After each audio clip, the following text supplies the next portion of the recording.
नमस्कार, मैं हूं डॉक्टर सीमा झा और आइए आज हम जानते हैं ईयरली प्रेडिक्शंस के सीरीज़ में आज एरीज यानी मेष राशि के बारे में। मेष राशि जो है हमारी पहली राशि, जिसके बारे में हम आज बात करेंगे कि इस पूरे ही साल में विभिन्न ट्रांजिशंस के दौरान कैसे लेंगे वो अपने आने वाले समय का फैसला, कैसे कर पाएंगे वो अपने करियर संबंधी बातें, किस तरह से और कितना ध्यान देना होगा उन्हें अपने स्वास्थ्य पर, और कैसे जान पाएंगे वो बिजनेस और अन्य स्थितियों के बारे में इन डिटेल। मैं करूँगी ये सारी बातें आपसे रुककर, पर उसके पहले मैं करना चाहती हूँ आपसे रिक्वेस्ट कि अगर आप मुझसे नए जुड़े हैं और पहली बार देख रहे हैं मेरे इस चैनल को, kindly like and subscribe my channel. और अगर आप हमारे पुराने दर्शक हैं, kindly give your valuable feedbacks. मैं बात शुरू करूँ एरीज जोडिएक से।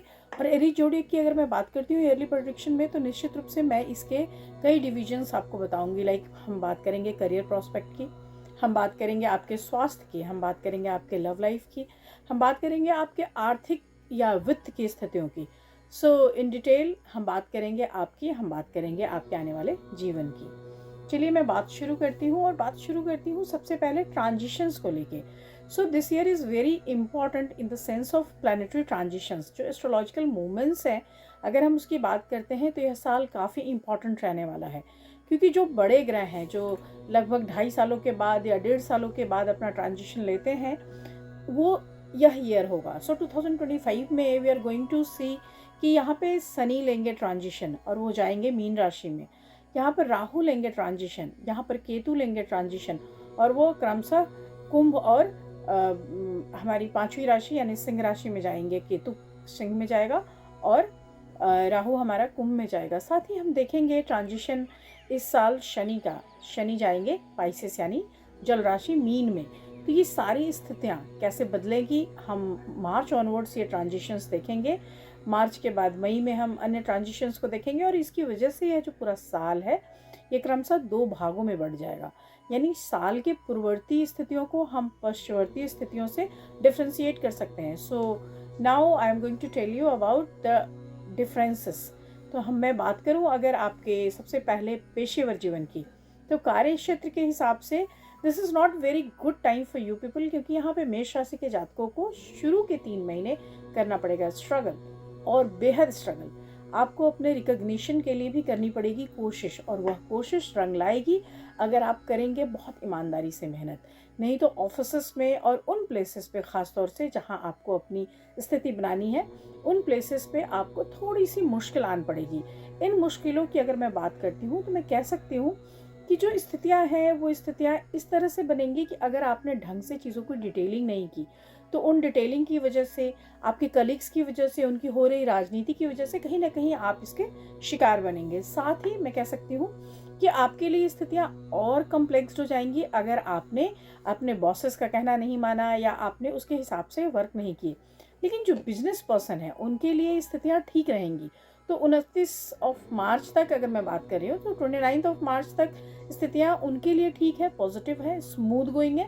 लेकिन आफ्टर दैट अगर मैं बात करती हूँ मार्च ऑनवर्ड्स की, तो स्थितियों में फिर एक बहुत क्रमिक बदलाव हम देखेंगे।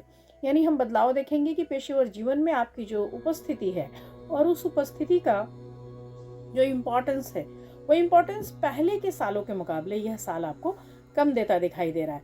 सो पूरा ही वक्त मैं कह सकती हूँ कि आपको इसके ऑनवर्ड्स भी जाकर मेहनत करते रहना होगा, अपने रिकॉग्निशन की कोशिशें करती रहनी होंगी। साथ ही मैं बात कर लूँ अगर आपके फाइनेंशियल कंडीशंस की, तो यस, वहाँ भी मैं आपको कह सकती हूँ कि शनि की उपस्थिति और उसके बदलाव के तहत अगर मैं आपके लाभ के प्रोस्पेक्ट को देखती हूँ, आपके वित्त को देखती हूँ, तो वहाँ भी मैं आपको बेहतरीन स्थितियों में रहने का दावा नहीं कर सकती। यह जो समय होगा, ये पूरा समय कहीं ना कहीं आपके लिए इस तरह की संभावनाओं को जरूर जन्म देगा कि आप कुछ नया प्रोजेक्ट शुरू कर सकें।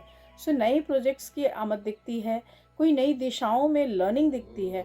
हो सकता है कि आप पेशेवर जीवन में अपने आर्थिक स्थिति को लेकर सट्टे या शेयर में निवेश करने की स्थितियों की तरफ चले जाएं। सो कुल मिलाकर सिचुएशंस नए फॉल की तरफ इशारा देती है। ये इशारा आपके लिए है कि आप पेशेवर जीवन में कुछ विविधताओं को लाएं, कुछ अपनाएं, ताकि आपकी जो कठिनाइयां हैं, आपके जो आने वाले संकट हैं, वो हल हो सकें। तो आपके लिए यह निश्चित तौर पे मैं कहूँगी कि सूचना है। इसको आप इस तरह से लें कि यह आने वाला समय थोड़ा कठिन है। जहाँ तक सेहत का सवाल है, यह आने वाला 2025 मेष राशि वालों के लिए रहेगा बहुत भारी।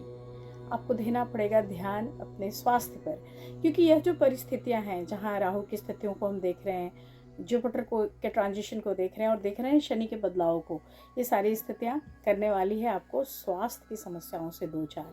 तो आपको बहुत ध्यान रखना पड़ेगा अपने पर्सनल हेल्थ पे, क्योंकि इस पे पैसे भी खर्च होते दिखाई दे रहे हैं। साथ ही मानसिक जो अवस्था है उसमें भी एक आतुरता, एक परेशानी भरी स्थितियों का इशारा है। साथ ही कोई क्रोनिक डिजीज अगर आप उससे जूझ रहे हैं तो ये समय अच्छा नहीं होगा। तो आप शनि के ट्रांजिशन के आसपास इस चीज़ को महसूस करेंगे।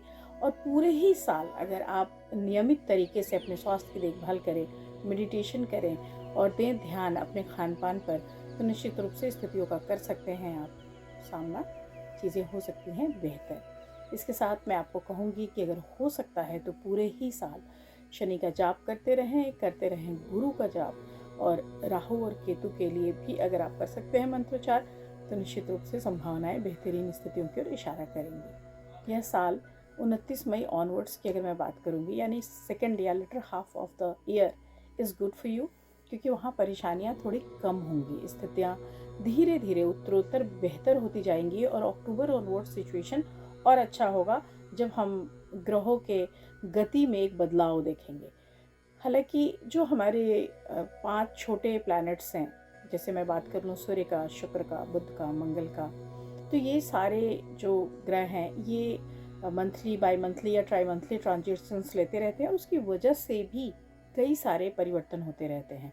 तो ऐसा कुछ नहीं है कि ये भारी या बड़े ग्रह ही अपने बदलाव से आपको देंगे असर, उन ग्रहों का भी होगा असर। तो आप बने रहिए हमारे साथ, देखते रहिए हमारे वीडियोस जो आते हैं हर मंथ, हर वीक, और हम आपको देते हैं सूचना कई तरह के बदलावों का, ताकि आप निर्धारित कर सके अपने आने वाली स्थितियों के बारे में। मैं आपसे फिर मिलूंगी अपने अगले वीडियोस में, तब तक लेती हूँ विदा। शुभ विदा, नमस्कार।